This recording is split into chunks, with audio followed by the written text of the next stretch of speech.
ଜାତୀୟ ପ୍ରଗତି ହେବ ବୋଲିକିରି ଶ୍ରମିକ ମାନଙ୍କର ରକ୍ତ ଦରକାର ଆପଣଙ୍କୁ। 8 ଘଣ୍ଟାରୁ ଅଧିକ କାମ କଲା ପରେ ସେ ଲୋକର ସ୍ୱାସ୍ଥ୍ୟ କ'ଣ ହବ, ତାର ବ୍ୟକ୍ତିଗତ ଜୀବନରେ କ'ଣ ପ୍ରଭାବ ପଡ଼ିବ, ତାର ଛୁଆ ପିଲାଙ୍କୁ ସେ ସମୟ ଦେଇପାରିବ? ଆପଣ କ'ଣ ମଣିଷ ମାନଙ୍କୁ ମେସିନ୍ ବୋଲି ଭାବୁଛନ୍ତି? କଥା ହେଲା ସାରା ପୃଥିବୀରେ ଶିଳ୍ପପତି ଏବଂ ପୁଞ୍ଜିପତି ମାନେ ଗୋଟେ କଥା ଚାହୁଁଛନ୍ତି ଯେ ଶ୍ରମିକ ମାନଙ୍କର ଯୋଉ ଅଧିକାର ସେଇଟା ଚାଲିଯାଉ, ट्रेड यूनियन न रहू, श्रमिक मैंने संघबद्ध होकर निजर अधिकार आंदोलन न करूँ। तेणु आप देखिए सुप्रीमकोर्ट मुख्य विचारपति कहले ये जो ट्रेड यूनियन आज्ञा आम जातीय प्रगति बाधा प्राप्त हो। भारत बंद केते सफल कि विफल सेटा बड़ कथा नुह, बड़ कथा हूँ जे सरकार हूँ गोटे श्रमिक विरोधी और कृषक विरोधी सरकार।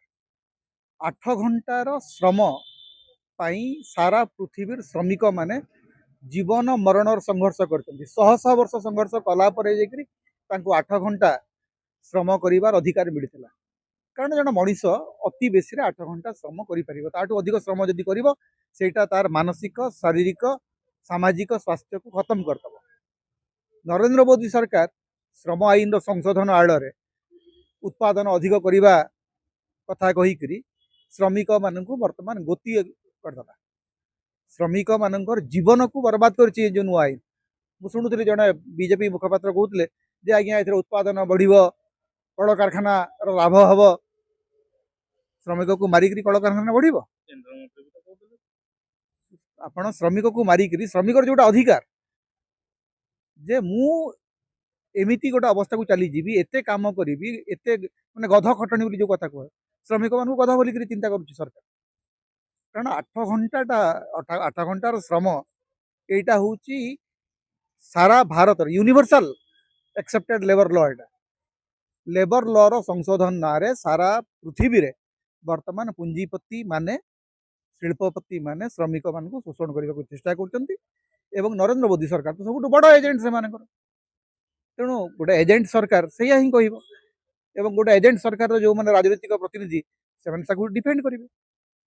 कारण आपन तो किसी असुविधा नहीं ना, आपन सीना कहते मुझे 24 घंटा काम करुच्ची, आपड़ 40,000 कोटी टंकार प्लेन रे बुलिबे, 10 लाख टंकार सुट पिंधिबे, 5 लाख टंकार चश्मा पिंधिबे, कोटी टंकार घड़ी पिंधिबे, आपनकर कौन असुविधा अच्छी? श्रमिक बेचारा तार रक्त को पानी फटेक 8 घंटा 12 घंटा काली कहे 24 घंटा पर्यंत काम करूँ आज्ञा देश आगे जीव। सब प्रकार श्रमिक वर्तमान कौन सी श्रमिक आउ तार जो अधिकार थिला जे मु 8 घंटार अधिक काम करि परिबि नै, 8 घंटार अधिक काम जदि मु कली सेटा शोषण हबो, से नियम को बदलै दिया गेला। आपण कहिबे वर्तमान जन राजमिस्त्री से कहबा मु 8 घंटा पर काम करिबि नै, आपण कहबे नै तू करिबो, तापर कहबे मु ठीक जाऊ 200 टंका कि केते टंका अधिक देबी। किंतु 8 घंटारू अधिक काम कला परे से लोकर स्वास्थ्य कोन हबो, तार व्यक्तिगत जीवन रे कौन प्रभाव पड़ो, तार छुआ पिला से समय दे पार? आप कौन मनीष मान मेसीन भावुं?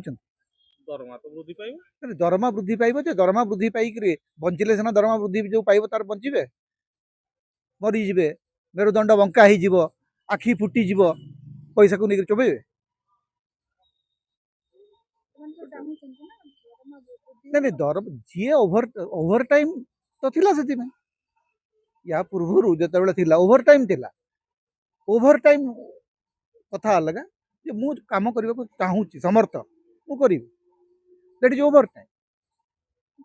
वर्तमान जो कहुई ना 12 घंटा पर्यंत करई पारिबो